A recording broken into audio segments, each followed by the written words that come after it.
মধ্যপ্রাচ্যে যুক্তরাষ্ট্র ও ইসরায়েলের সঙ্গে চলমান সংঘাতের মধ্যেই এবার এখন পর্যন্ত সবচেয়ে তীব্র শক্তিশালী সামরিক অভিযান শুরু করার দাবি করেছে ইরান। দেশটির ইসলামিক রেভলিউশনারি গার্ড কুর আইআরজিসি জানিয়েছে, গত 28শে ফেব্রুয়ারি যুদ্ধ শুরুর পর এটাই তাদের সবচেয়ে বড় আক্রমণ। ইরানের ফার্স্ট নিউজ এজেন্সিতে প্রকাশিত এক বিবৃতিতে আইআরজিসি জানিয়েছে, তেল আবিবের দক্ষিণে অবস্থিত হায়লা স্যাটেলাইট যোগাযোগ কেন্দ্রে দ্বিতীয়বারের মতো হামলা চালানো হয়েছে। পাশাপাশি ইসরায়েলের বীর ইয়াকুব, পশ্চিম জেরুজালেম এবং হাইফার বিভিন্ন সামরিক স্থানকেও লক্ষ্যবস্তু করা হয়েছে। বিবৃতিতে আরও বলা হয়েছে, মধ্যপ্রাচ্যের বিভিন্ন স্থানে থাকা মার্কিন সামরিক স্থাপনগুলোকেও লক্ষ্য করে হামলা চালিয়েছে ইরান।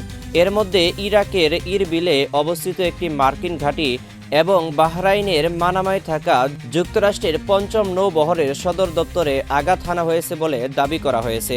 এদিকে ইরানের নতুন সর্বোচ্চ নেতা আয়াতুল্লাহ মুস্তফা খামেনি দায়িত্ব নেওয়ার পর তেহরান তাদের হামলার গতি বাড়িয়েছে বলে জানিয়েছেন বিভিন্ন সূত্র।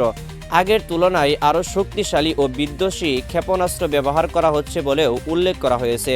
অন্যদিকে ইসরায়েলি প্রতিরক্ষা বাহিনী আইডিএফ দাবি করছে, ইসরায়েলে হামলার সময় ইরান তাদের ব্যালিস্টিক ক্ষেপণাস্ত্রের প্রায় অর্ধেকের ওয়ারহেডে গুচ্ছ বোমা বা ক্লাস্টার বোমা ব্যবহার করেছে। এর মধ্যে উভয় পক্ষের পাল্টাপাল্টি হামলার ফলে মধ্যপ্রাচ্যের পরিস্থিতি আরও উত্তপ্ত হয়ে উঠছে এবং সংঘাত আরও বিস্তৃত হওয়ার আশঙ্কা দেখা দিয়েছে। আপনারা দেখছেন নিউজ বাংলা 20। দেখা হচ্ছে পরবর্তী কোনো নতুন আপডেট সংবাদ নিয়ে।